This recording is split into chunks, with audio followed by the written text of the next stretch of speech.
والمشتري adabu ambazo zinapatikana mushtarika baina al-bai' wa mushtari, zinazopatikana baina ya muuzaji na mnunuaji.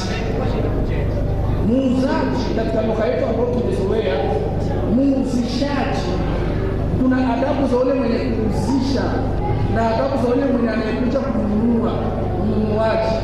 Sawa? Kwa hiyo adabu ya kwanza, mimi katika madarasa huwa nadarasisha na ninauliza, kuna sehemu nikifika nauliza hizi adabu. Adabu ya kwanza, tuwe pamoja, wanatuambia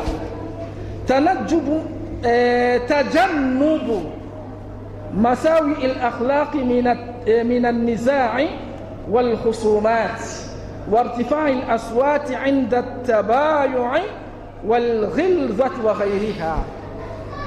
Adabu ya kwanza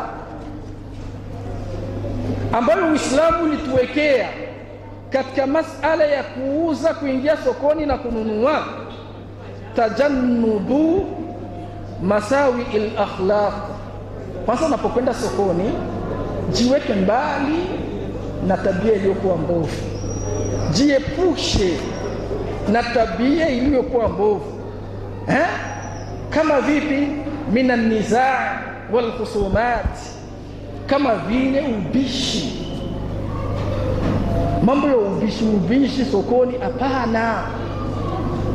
Shekhe, kuna watu sokoni kuanzia asubuhi mpaka jioni wako wanabishana machi ya Real Madrid na Barcelona, wataka pale ni galadi kubishana. Shekhe, Uislamu katika adabu za dini za sokoni unakataza hayo mambo. Mmekaa tu sokoni pale ubishi, hapana shekhe. Wal khusumati, na ugomvi, mara kwa mara watu wanashikiana ngumi, kadogo watu wanataka kupigana, fujo, wanagombana, hadi inafikia mazingira ambayo tunayoishi leo. Unaweza kuona huyu mwenye hiki kibanda na huyu hawasemi shekhe, wamegombana kabisa, kila mmoja na maisha yake. Al-khusumati, ile ugomvi shekhe. Wartifai al-aswati inda at-tabayu'i, na mtu kupandisha sauti wakati wa kufanya biashara, ukapandisha sauti yako. Ikilazimika kuongea, kwa sababu ongea kwa sauti ya chini ya utaratibu ya adabu. Walghilza, na mtu kuepukika na ukali, mtu anakuwa mkali, hapana, sio tabia ya Muislamu. Sawa? Hiyo ni adabu ya kwanza, kujiepusha na tabia mbaya, kujiepusha na ubishi na kugombana na ukali. Uislamu unatukataza hayo, hasa watu ambao mazingira yao ni biashara na kwenda sokoni. Jambo la pili, ushahidi kwanza wa hayo, liqauli rasulillahi sallallahu alayhi wasallama, ushahidi wa hayo, mtume anatukataza kugombana, kupandisha sauti, ubishi sokoni. Hadithi sahihi ambayo ameipokea Imam Muslim, mtume anasema, wa iyyakum wa haishati al-aswaq. Hii hadithi ni ndefu. Wa iyyakum wa haishati al-aswaq, mtume anasema ole wenu. Alifikia sehemu ya hii hadithi akasema ole wenu na haishati al-aswaq. Fama maana hadhihi al-kalima? Hii haishatu al-aswaq maana yake nini? Mtume anasema ole wenu na haishati al-aswaq, wanatuambia au maanaha ikhtilatuha walmunazaat walkhusumat, ni kule kuchanganyikana kwa wanamume na wanamke wanapokuwa sokoni, walmunazaati, na ubishi, walkhusumat, na ugomvi. Ile kuchanganyikana kwa wanamume na wanawake wanapokuwa sokoni. Kumbe katika adabu za Uislamu, tunapofika sokoni kuna mafunzo ambayo Uislamu ulituwekea baada ya kuomba dua ya kuingia sokoni, nayo tutayafikia. Kwanza tutizame mazingira ya soko gisi yako. Jitahidi utapotembea, tembea usendi katika makundi ya wanawake. Kuna wakati panakuwa songamano, ile ikhtilat baina wanawake na wanamume. Jitahidi jiepushe. Ukiona nafasi pana zozo wanawake, weka kwanza pembeni kituo. Wakitoka wakiondoka, endelea na msafara. Ukiona msongamano unakuja wanawake, kaa pembeni. Ndio Uislamu. Leo kuna watu akiingia sokoni anasema ndo na profite hapa. Asa pasu ile izdiham, ile songamano Sheikh, foleni ile, anafurahi pale sasa. Ndo atabanana nyuma ya kisusu cha mwanamke, samahani, hata kama nyuma ya kisusu cha hatoki pale Sheikh. Mtume anatukataza, hiyo sio tabia ya Muislamu. Na katika adabu za mwanamke ni kutembea pembeni mwa barabara, pembezoni mwa barabara. Unapokuwa umeingia sokoni wewe mwanamke, pale panakuwa wanamume wako wengi, tembea pembeni Sheikh. Sasa kwa kuwa mazingira ambayo tunaishi, wanawake, wanamume, watu wanatembea hovyo hovyo. Kumbe sasa dini inatuambia utakapoona ile hali, wewe mwanamume jitahidi usubiri, usendi katika ule mzozo na ule msongamano wa wanawake, kwa sababu wanaweza wakakuletea fikra zingine ukajikuta umemuasi Allah tabaraka wa taala. Na ni moja mwa njia nyepesi za watu kufanya nini? Za watu kufanya uzinifu. Mtume anasema iyyakum wa haishatul aswaq, oleweni na haishat al aswaq.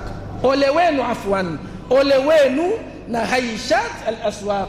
Haishatul aswaq bimaana ikhtilat baina an-nisa'i wa rijal, sawa, kule kuchanganyikana kwa wanamume na wanawake, wal khusumat, na kule kufanya ugomvi na kufanya ubishi. Mtume anatukataza, sawa. Hadithi ilipokelewa na Imamu Muslim. Waliqauli Rasulillahi sallallahu alayhi wasallama, na kuna ushahidi mwingine. Mtume sallallahu alayhi wasallam anatuambia inna Allaha yubghidhu kulla ja'dhariyin jawadhin, Mwenyezi Mungu anamchukia kila ja'dhariyin jawadhin. Ja'dhariyin ni nani? Jawadhin ni mtu wa aina gani? Kisha hadithi nasema hivi, sakhabin fil aswaq jifatin bil layli.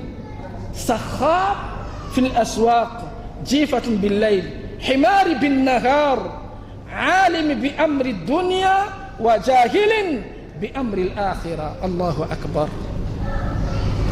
Wallahi hadithi ukisoma na ukatazama maisha yetu leo ambayo tunaishi ni mtihani sana, sawa. Fahadha alhadith rawahu albayhaqi wa ibn hibban wa sahahahu Imam Albani.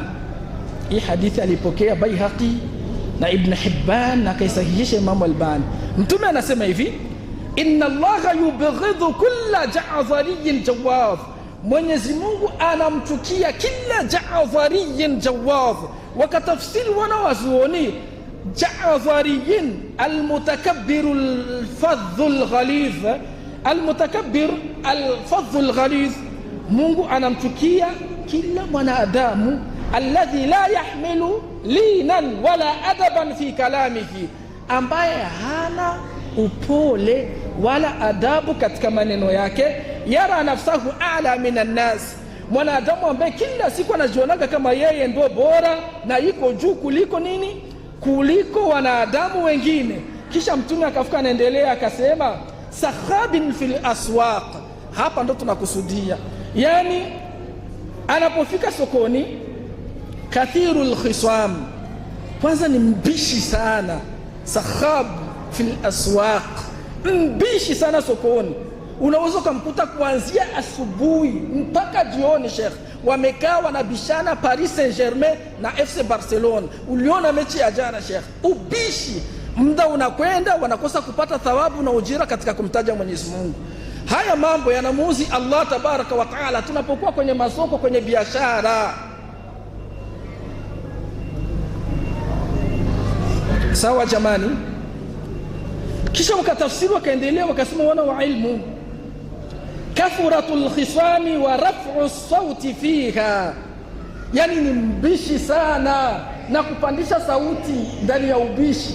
Iko na bishana, unasikia sauti juu, kimkuta kuna mtu anabishana mpaka mati anachomu. Iko na bishana Sheikh. Ndio kuna wakati hata mtu anakuja katika kibanda chake pale, waumu yuko hapa ni aje? Hana habari kwa kule kwenye ubishi. Mwisho wale klientela anajendea zake anaenda kuuza pangine. Yiko mubishi. Hii tabia na muuzi Mwenyezi Mungu Sheikh. Kwa nini Allah tukie watu wanapokuwa sokoni kwa na maubishi kuongea mambo ya upuuzi? Kwa sababu wanapoteza muda katika mambo ambayo hana faida Sheikh. Ndani wakati ya fursa muhimu mtu unazokaa pale uko na mdhukuru Mwenyezi Mungu, ikawa sababu ya Allah kukuongezea riziki katika biashara. Ikawa sababu ya Allah kukuzidishia baraka katika kibanda chako. Sasa mtu wa hivyo ambaye anafika sokoni mbishi mambo ya upuuzi, Allah anamchukia. Jifatin billayl. Sikia hadithi. Mtume anaendelea na mdetail yule mtu mbishi. Jifatin billayl kinayatun an kathrati naumihi wa khumulihi. Hichi ni kinaya. Mtume anasema ikifika usiku sasa huyo ni mwingi wa kusinzia. Yani analala shekhe, utafikiri ni kondoo hapo imesinzia. Analala sana. Sawa, wa khumulihi, na mvivu. Manake hana muda hata kusimama kumwabudu Mwenyezi Mungu. Wa adamu qiyamihi li salati llaili, na hana muda wa kusimama katika sala za usiku. Hana muda shekhe. Yani mbishi sana. Sokoni ni mbishi, akifika huku usiku kitandani ananguruma shekhe. Hana muda tu wa kusimama kumwabudu Allah tabaraka wa taala. Moja wa tabia ambazo zinamuzi Mwenyezi Mungu ni hizo. Na hayo ni maneno ya Mtume sallallahu alayhi wasallam. Adabu ya pili, ghaddul basar. Salamu alaykum. Adabu ya pili, ghaddul basar, kuweka macho chini. Unapofika sokoni macho yako yaweke chini. Liqauli llahi ta'ala, kwa ushahidi wa maneno ya Mwenyezi Mungu mtukufu anasema, kul lilmu'minina yaghuddu min absarihim wa yahfadhu furujahum, waambie waaminifu waweke macho yao chini na wahifadhi tupu zao. Dhalika azka lahum inna Allaha khabirun bima yasnaun, wakifanya hivyo ndio kheri kwao na Allah ana habari wa yote mnayoyatenda. Hii ni dalili ya kuonesha muaminifu macho yake anakuwa chini.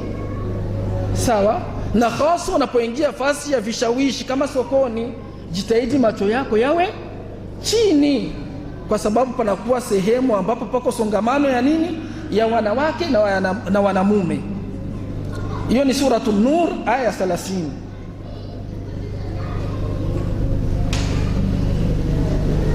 Adabu ya tatu,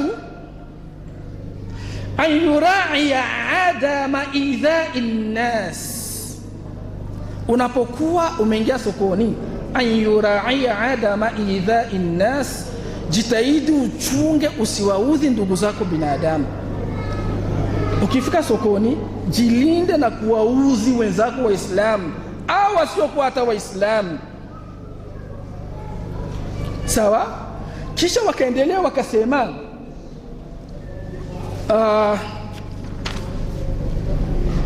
fa in kana yahmilu ma yu'dhi an-nas kasikin au aliyati au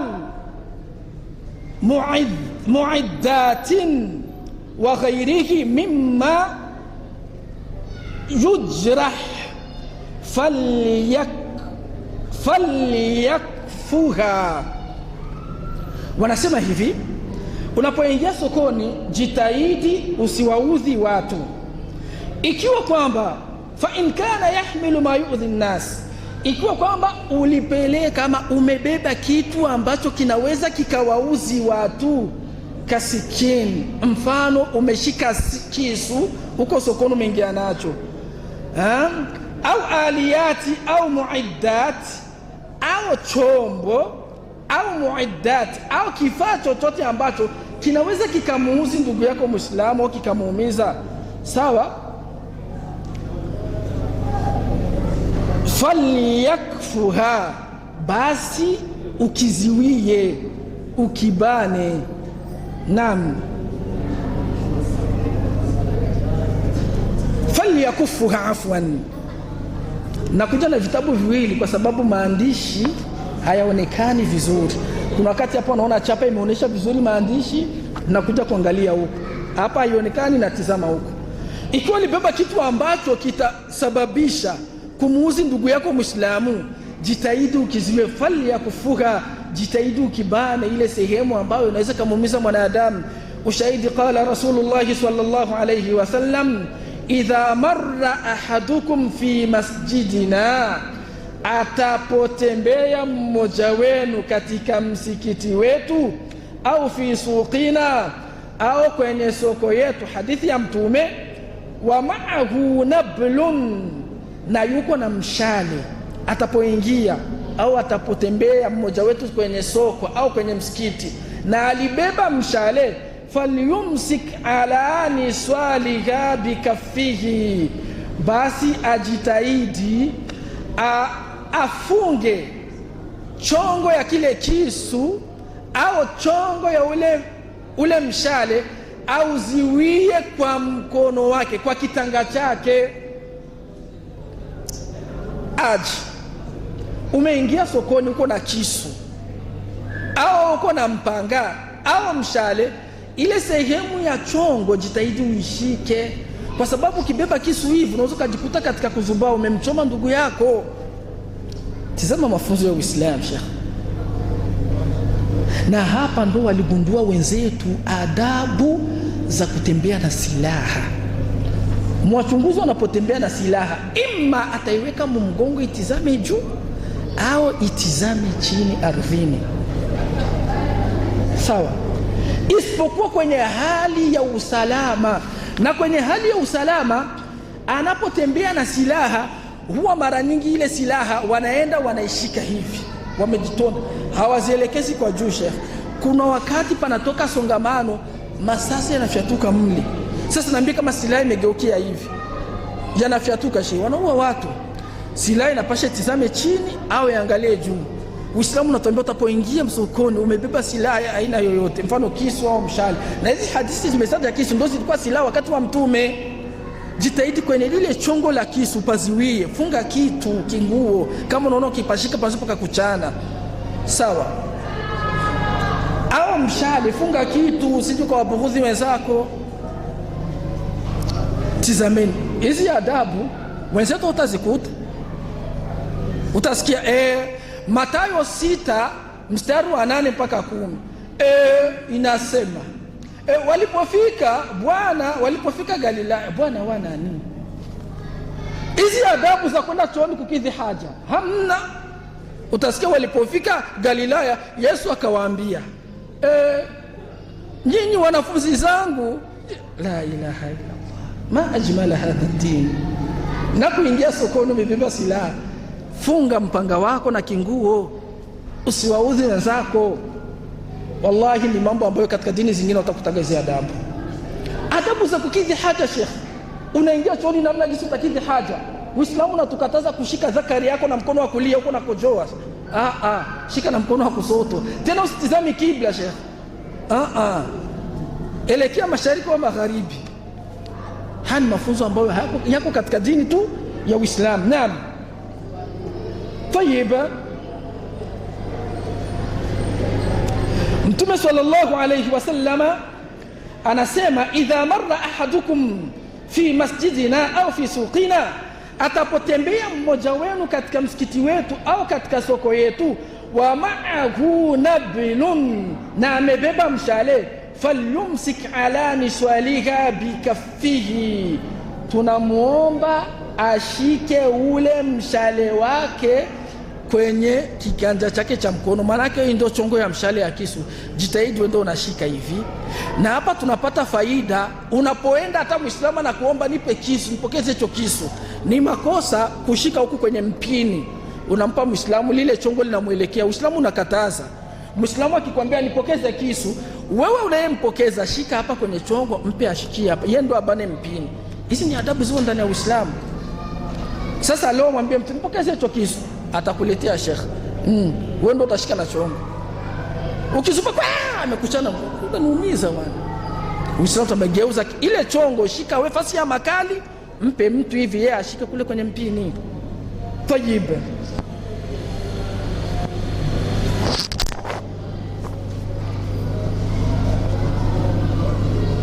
kwa nini mtume amekataza an yusiba ahadan min almuslimina minha bishaiin muttafaqun alayhi? Kwa sababu isiji katokea labda imemsibu yoyote katika Waislamu, kile kisu kimemchoma.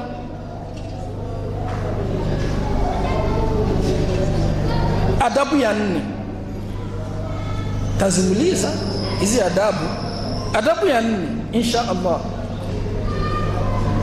alla yanshagila bilbai'i washara'i an dhikrillah wa iqami ssalah, asijishughulishi na biashara ikamsababisha ashindwe kumtaja Mungu na kusimamisha sala.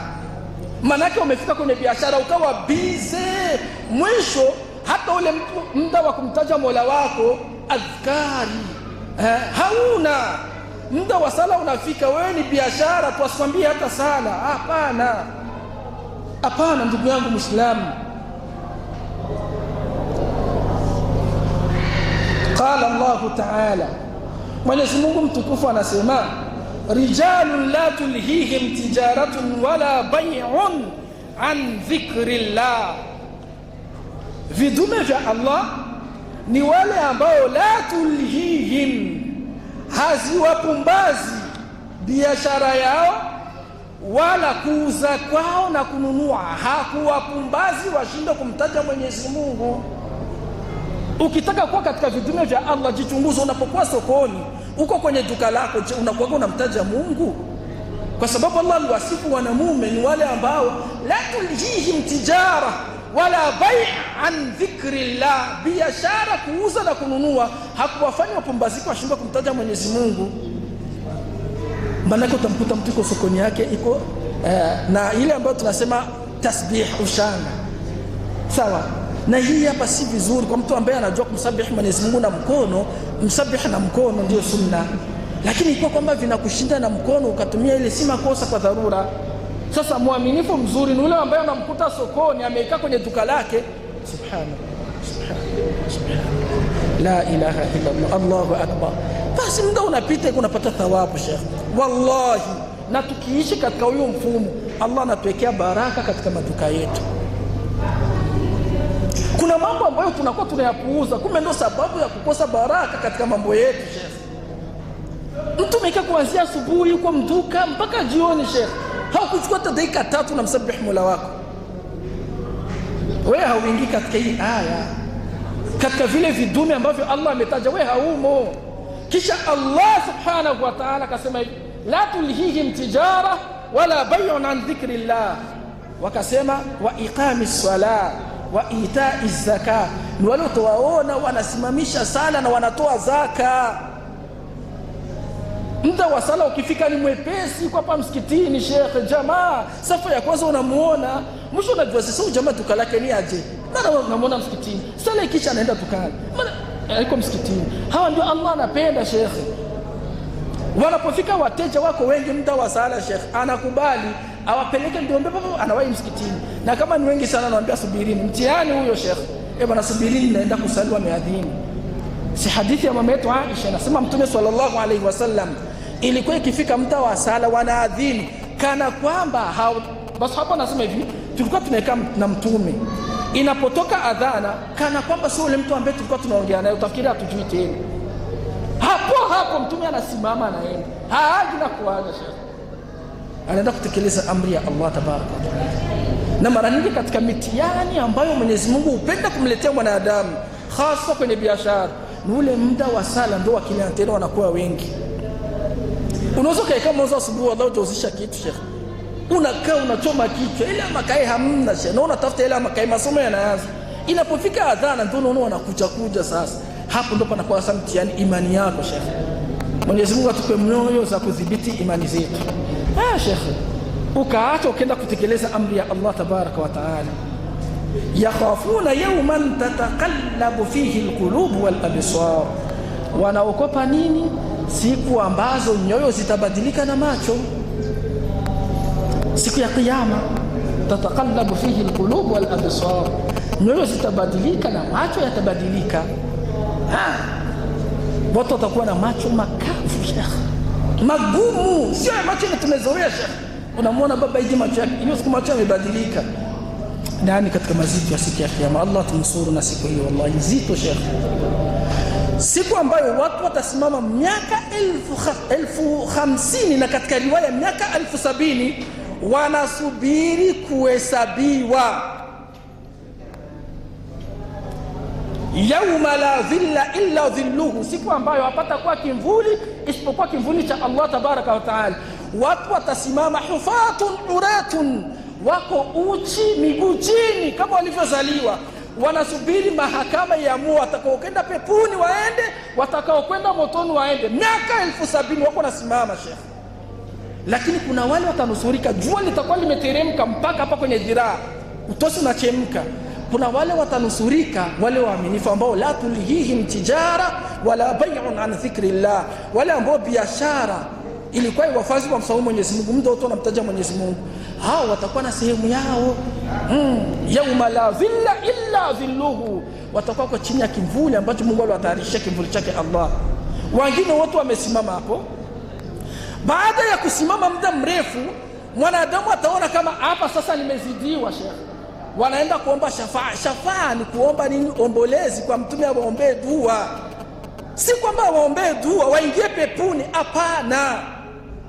Awaombee dua Mwenyezi Mungu basi atuhesabu, wenye wataenda motoni waende motoni, wenye wataingia peponi waingie peponi. Lakini tutoke kusimama katika nini? Katika hilo jua likali Sheikh. Ardhi mnayoiona sio yauma tubaddalu al-ardu ghayra al-ardi was-samawati, sio ardhi ambayo tumezoea. Ardhi itakuwa nyeupe kama hizi karo hizi hapa, alafu ngumu kushinda hizi karo, ndio ardhi itakuwa siku ya kiyama. Alafu kuna watu wanajoga kama kiyama itakuwa biko huko mbinguni, ni itakuwa hapa hapa. Hesabu ni hapa hapa Sheikh, na jahannam iko huko chini. Sasa kuna watu wanajoga ni kule juu, peponi watu wataenda peponi waende kule juu. Lakini yote vitafanyika hapa hapa. Ardhi tutahesabiwa hapa hapa, tutafufuliwa hapa hapa. Pepo ndio iko huko juu, moto uko chini. Hesabu itafanyika hapa duniani humu baada ya kufufuliwa. Sasa binadamu wataenda kwa nani? Wataanza kutafuta mtu atakayeombea msamaha. Mpaka sasa tutafika kwa mtume. Mtume sallallahu alaihi wasallam ataporomoka kumsujudia Mwenyezi Mungu. Si anamsujudia Mwenyezi Mungu eti wasamee watoe katika nini? Waingize peponi. Mwenyezi Mungu wasamee basi watoe katika ile jua, wasabie. Binadamu fikra yake atafikiri kumbe afadhali nihesabiwe ningie motoni. Atajua labda motoni ndio kuna afadhali kuliko ya mateso ambayo anapata. Jua liko hapa, kumbe kule motoni kuna mazito kuliko hata ambayo anayopata hapa. Ataambia basi atusabie. Mwenyezi Mungu atamwambia mtume ainue kichwa chake, alafu atoa msamaha. Hiyo hali inaishi zaidi ya miaka 1070 watu wako uchi wanasimama mbele ya mahakama. Lakini kuna watu hawa ndio tunakusudia, la tulhihim tijara wala bai'un an dhikrillah, ambao biashara kuuza na kununua hakuwafanyaga duniani wamsahau Mwenyezi Mungu, au watakuwa kuna mahali wao khas, haya mateso watakuwa wayapati. Sawa. Ushahidi mwingine, Allah tabaraka taala anasema, ya ayyuhalladhina amanu la tulhikum amwalukum wala auladukum an dhikrillah, enyi mlioamini visikupumbazeni. Sheikh nitafutie kiti ukilete hapa, Sheikh aje hapa, nitafutie kiti ukilete hapa. La lete hicho kiti Sheikh. Enyi mlioamini visikupumbazeni biashara yenu, sawa, au watoto wenu, an dhikrillah, vikasababisha. Sheikh karibu hapa Sheikh. An dhikrillah, visisababisheni musahau kumtaja Mwenyezi Mungu. Hapana. Uko kuuza na kununua visikufanye msahau kumtaja Allah tabaraka wa taala. Hapana. Kisha Allah tabaraka wa taala kaendelea akasema, waman yaf'al dhalika faulaika humul khasirun, yule atakayefanya hivyo basi alipata hasara. Yule ambaye atakayekuwa kwenye biashara hana muda tu kumtaja Mungu, Sala inakuja, yeye usimwambie sala, iko zake kutafuta hela tu, huyo yuko katika hasara. Adabu ya 5, la yajuzu al-bay' au ash-shara'i ba'da nida'i al-jumu'ah. Haijuzu kununua au kuuza baada ya sala ya Ijumaa, baada ya adhana ya Ijumaa. Afwan, tuko kwenye biashara sokoni, tukisikia tu adhana ya Ijumaa pale, uko na hela mkononi, ushazishika mkononi, ni haram kuziweka zirudishi, ndo dini. Ukisaanisha kwa nazo mkononi, wanaacha niweke nimrudishie, achukua ndo unapata. Haijuzu Sheikh. Ushahidi Allah tabaraka wa taala anasema, ya ayyuhalladhina amanu idha nudiya lisalati min yawmil jumu'ah, enyi mlioamini, mtaposikia mnada wa sala ya Ijumaa, fas'au ila dhikrillahi wa dharul bay', kimbieni kwenye kumtaja Mwenyezi Mungu na acheni biashara. Dhalika khairul lakum in kuntum ta'lamun, hiyo ndiyo kheri kwenu ikiwa mnajua. Sawa, ikiwa mnatambua. Adabu ya 6, na hapa sasa ndio tunaingia katika adabu zimetukumba sisi katika mujtama tunaoishi. Al-ilmamu bima yahtaju ilayhi min fiqhi al-bay' wash-shara'i. Unapotaka kuanza kufanya biashara, al-ilmamu bima yahtaju ilayhi min fiqhi al-bay' wash-shara'i, jitahidi ujue mambo ambayo yanaambatana na fiqhi ya kuuza na kununua. Uko na ndugu yako anaishi Ulaya, anataka kutumia euro 3000 fungue mtaji. Dini natuambia tujifunze kwanza fiqhi ya biashara ambayo tunataka kufanya biashara. Wa in kana yattajiru fi dhahabi wal fidda, sikia sasa hapo, ikiwa anafanya biashara ya dhahabu na fedha, si ndio wasonara hao, bijuteri. Ikiwa biashara yako ni ya dhahabu na fedha, au al-umlat, au unafanya asarf wa échangeur, ikiwa wewe unataka kuanza kazi za échangeur, hakuna chenye kilibaki Sheikh. Sawa, au yataamal bil muqayada, au yataamal bil muqayada, au anafanya biashara tu ya aina yoyote. Sawa, kabai'u sil'i bisil'i, kama biashara ya mtu kuuzisha bidhaa kwa bidhaa. Wajaba alayhi ma'rifatu ahkamiha, ni lazima kabla ya kuingia kazi za bijuteri, kazi za kufanya bidhaa kwa bidhaa, biashara ya aina yoyote, lazima kwanza ujue fiqhi ya hiyo biashara. Jusi jikutu kuna pata, sio kwamba ukifanya biashara ukaanza kupata madhambi utasema nilikuwa sijui. Njoo jifunze fiqhi, ujue nasema nini kusikana na hiyo biashara. Sawa, maana kuna mambo mengi tuliziata zamani, unasikia huyu hii biashara hii hapa kwa kweli hii riba, mtu amerangua kitu 200,000 mfano, akakuuzisha 700,000, unasikia ni riba. Tutajua kutazama ni riba kweli hiyo au sio riba. Mtu amerangua farini 6,000, kilo cha farini, anapika chapati. Ile farini 6,000 na gharama yote na makaa na makoto inachukua 10,000, anatoa chapati za 18,000. Tutatazama ni riba au sio riba. Sawa, ndipo ndio tunataka mtu chapati anaisukuma ionekane ni kubwa, inakuwa nyembamba. Ushaona chapati umeweka hivi, unaona watu kuna wale wako na sali msikitini, imesukuma sana. Tutatazama, je, ule mfumo ni riba au sio riba, insha Allah taala.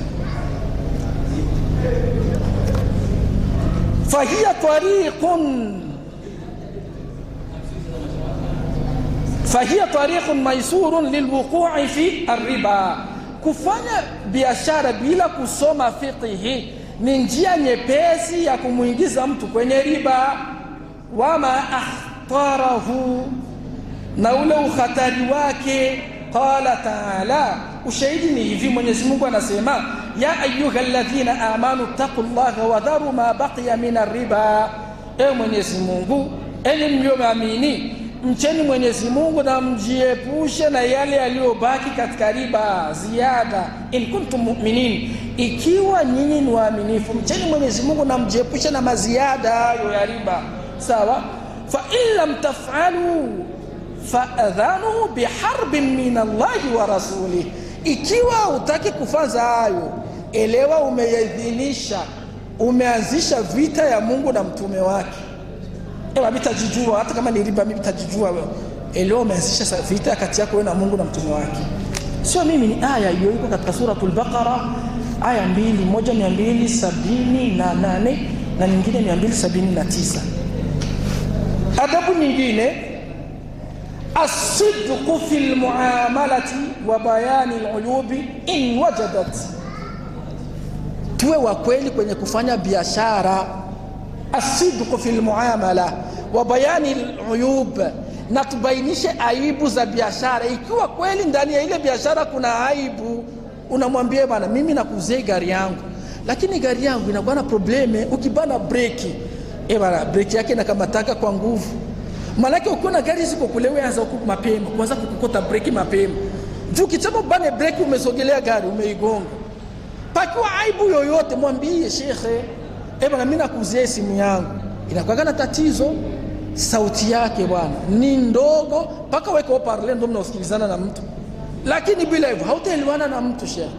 Alafu kuna wakati WhatsApp inajivuta, mara aibu yoyote unaimbainishia kabla ya kufanya biashara. Wafanya biashara waliondogi si wanakuaga,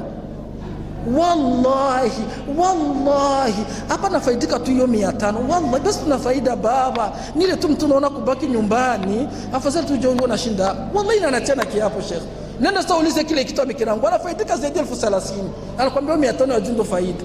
As-sidqu fil muamala, tuwe wa kweli kwenye biashara. Shekhi, bwana mimi nakuuzia gari yangu, hii gari yangu ina aibu fulani fulani fulani. Umerizika sawa, kurizika katafuta nyingine. Bwana mimi hiyo aibu narizika, lakini nitakupa hizi, nitaitengenezesha mwenyewe. Ndio Uislamu natuambia shekhi. Sasa wallahi nakwambia hivi, unaona baba ukishazoea uko na familia tu, utafanyaje? Tunashinda sokoni juu watoto wasilali njaa. Hapa sifaidiki isipokuwa hiyo 1000 ya juu, na mimi ndo faida yangu. Ukija kufuatilia hivi shekhi, anafaidika hela nyingi, yeye anakuambia anafaidika na kubwa zaidi, na anatena kiapo. Wallahi faida ni ndogo. Uislamu unatuambia katika adabu za biashara tuwe wa kweli tunapofanya biashara. Wa bayanu al-uyubi in wajadat, na tubainishe aibu ikiwa kwamba ile biashara yetu ina aibu. Hasa hizi biashara za usiku, Sheikh Jaafar, unaweza kwenda usiku pale ukakutana watu tandika viatu. Sheikh, kwani makini, kuna mtu aliuza siku moja viatu Sheikh, wakampa suplesi, kumbe ni miguu miwili tofauti. Sasa nifika asubuhi na niona miguu hivi, mguu mkubwa na mdogo, alafu habifanani Sheikh. Sasa ule usiku unaona ulipata kanzu, mtu aliweka pale makazu, solde jamani, solde Sheikh, kuja kuchukua nguo hivi ina biraka Sheikh, imechanika, anaficha asemi. Haya mambo hayajuzu katika dini. Tayib, liqauli Rasulillah sallallahu alayhi wasallam, mtume anasema hivi, albay'ani bilkhiyar ma lam yatafarraqa. Albay'ani bilkhiyar ma lam yatafarraqa, wanunuzi wawili. Maana hapa makusudio ni yule ambaye amenunua na anauzisha bilkhiyar, kwa khiyari yao, ikiwa kwamba hawatatofautiana, sawa. Fa in sadaqa, ikiwa kwamba yule mwenye kuuzisha, sawa, atakuwa mkweli katika ile bidhaa yake, wa bayana, na akabainisha, bwana mimi nakuuzia gari yangu ina aibu, unaona ilitokaga Japani, pana tatizo fulani kumoteri, inakuwa na tatizo. Ukiwa uko mkweli katika hiyo biashara, mtume anasema aje, burika lahuma fi bai'ihima, watu hao wawili wote Mwenyezi Mungu anawekea baraka kwenye hiyo biashara. Allahu akbar. Yani kumuuzia mtu simu kumwambia aibu zenye ziko, wallahi, na ule akaiuza baada ya kujua aibu ambazo ziko, mtume anasema anawekea baraka kwenye hiyo biashara wote wawili, yule aliyekuuzia, sawa, na wewe ambao ulimuuzia. mnunuaji na muuzishaji katika Kiswahili chetu. Wa in kadhaba wa katama, ikiwa kwamba atasema uongo. Wa in kadhaba, mtu anakadhibisha, anasema uongo, habainishi ukweli na akaficha aibu ambazo zinapatikana katika ile biashara. Mtume sallallahu alayhi wasallam anasema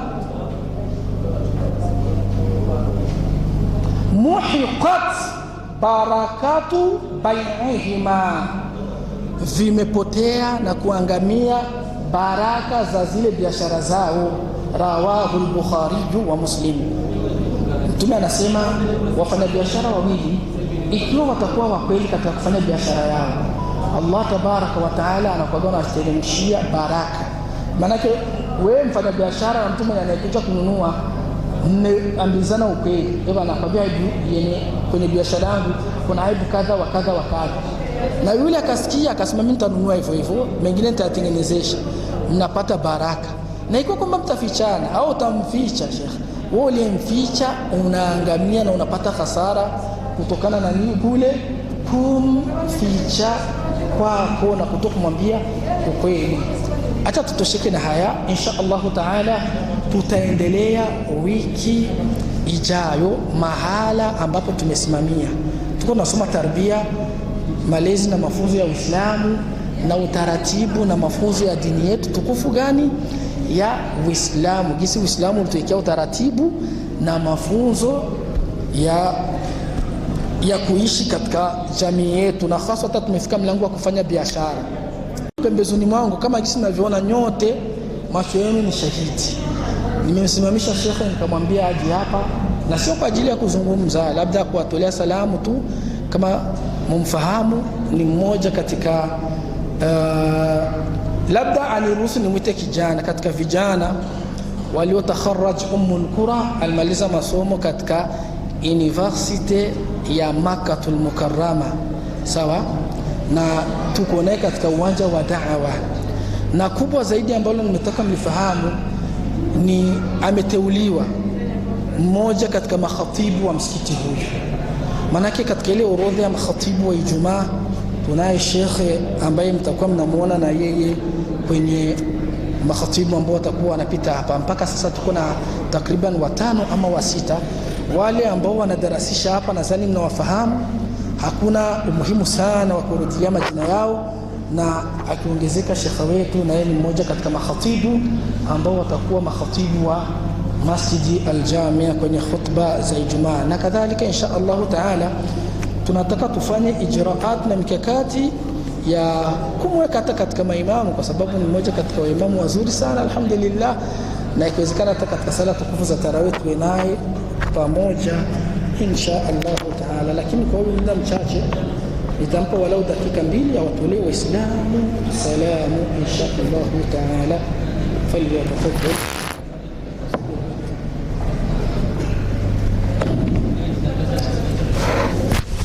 السلام عليكم ورحمة الله وبركاته. الحمد لله الولي الحميد العزيز الغفور ذي العرش المجيد فعال لما يريد، الذي نحمده ونستعينه ونستغفره ونعوذ بالله من شرور أنفسنا ومن سيئات أعمالنا. من يهده الله فلا مضل له ومن يضلل فلا هادي له، وأشهد أن لا إله إلا الله وحده لا شريك له، وأشهد أن محمدًا عبده ورسوله صلى الله عليه وسلم وعلى آله وأصحابه ومن تبعهم بإحسان إلى يوم الدين. أما بعد. Baada ya kumsifu Allah na kumhimidi, nimepewa muda mfupi kwa kuzungumza mbele yenu, ndugu zangu Waislamu, waja wa Allah. Alhamdulillah,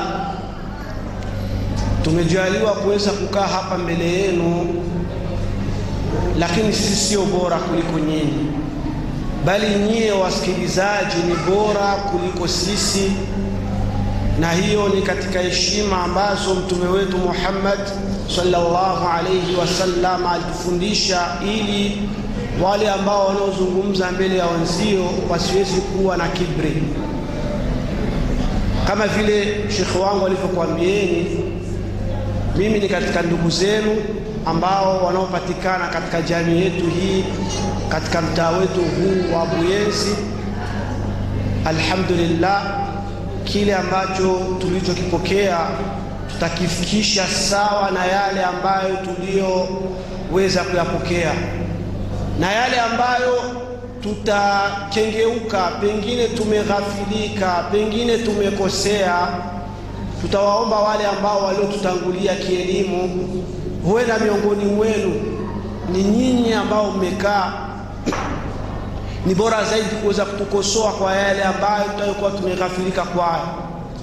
Pia na mashekhe zetu tuko nao hapa, na wao pia kwa yale ambayo tutayoteleza kidogo, wasituachi tukaendelea, waweze kuja kutukabili na kutuelekeza, ukipita njia hii utafaulu, na ukipita njia hii hautaweza kufaulu. Adhulma ikifia. Mashaallah. وبالله التوفيق. سبحانك اللهم وبحمدك ونشهد أن لا إله إلا أنت ونستغفرك ونتوب إليك. وصل اللهم على سيدنا محمد.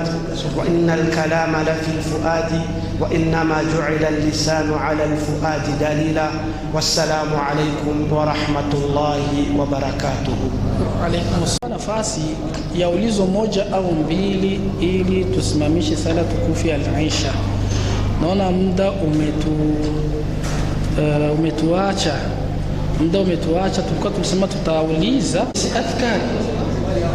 Hapa kuja adhkari khaswa za mtu kuwa anamtaja Mwenyezi Mungu sokoni. Adhkari yoyote ambayo unaijua unamtaja Mwenyezi Mungu, leo ni miongoni mwa adhkari yoyote ambayo ili mradi tu hakikisha ule muda ambao uko kwenye biashara usike tu au uko kwenye ubishi tafuta dhikri yoyote, mtaja Mwenyezi Mungu, alhamdulillah, upate thawabu. Na inapofika muda wa sala, funga duka, nenda ukasali. Ndio taratibu wa Uislamu. Na unapofanya biashara, kuwa mkweli katika nini? Katika biashara. Pana wallahi nyingi za uongo, kumbe biashara haukuirangua hiyo bei, kuna danganya wateja. Naam. Wa alaykum salaam.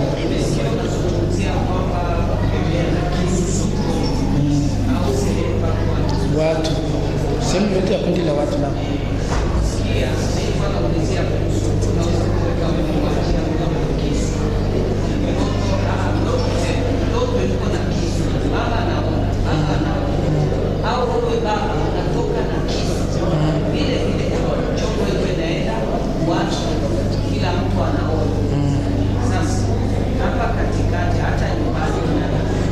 haijuzu.